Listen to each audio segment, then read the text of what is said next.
আসসালামু আলাইকুম। আজকে অণুজীবের ভাইরাস ঘটিত কিছু রোগ নিয়ে আলোচনা করব।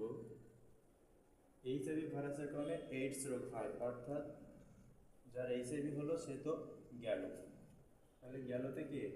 বিজ্ঞানী গেল আবিষ্কার করেছেন কে? HIV virus. আর রোগের নাম এইডস ভাইরাস। ফ্লাই ভাইরাস রোগের নাম ফ্লাই ভাইরাসের কারণে কী রোগ হয়? ডেঙ্গু রোগ হয়। র্যাবিস ভাইরাসের কারণে জলাতঙ্ক রোগ হয়। র্যাবিস ভাইরাসের কারণে কী রোগ হয়? জলাতঙ্ক রোগ হয়। ভেরুয়েলা ভাইরাসের কারণে গুটি বসন্ত। ভেরুয়েলা ভাইরাসের কারণে গুটি বসন্ত। আর রুবিওলা ভাইরাসের কারণে হাম হাম রোগ।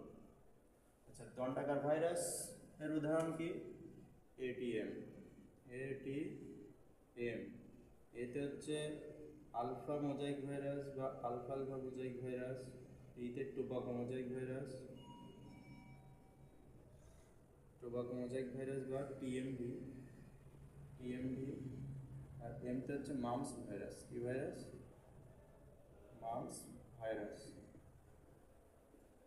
গোলাকার ভাইরাস হচ্ছে ডেঙ্গু, পোলিও। গোলাকার ভাইরাসের উদাহরণ কি?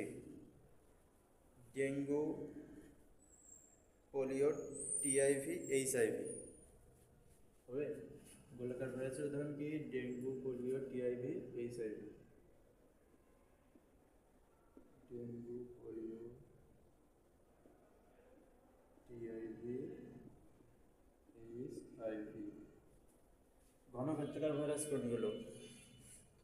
ঘনক্ষেত্রকার ভাইরাস হচ্ছে হারপিস সিমপ্লেক্স ভাইরাস। ঘনক্ষেত্রকার ভাইরাস কোনগুলো? Herpes simplex virus, vaccinia virus. ঘনক্ষেত্রকার ভাইরাস কোনগুলো? হারপিস সিমপ্লেক্স ভাইরাস আর vaccinia virus.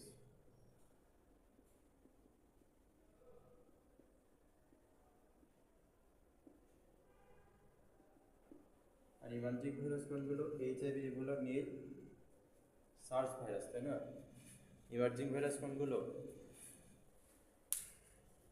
HIV, Ebola, Nile আর সার্স ভাইরাস।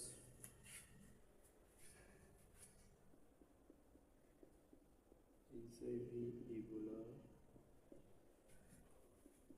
নীল ভাইরাস, সার্স। ঠিক আছে, আজকে এই পর্যন্ত। সবাই ভালো থাকবেন। আসসালামু আলাইকুম।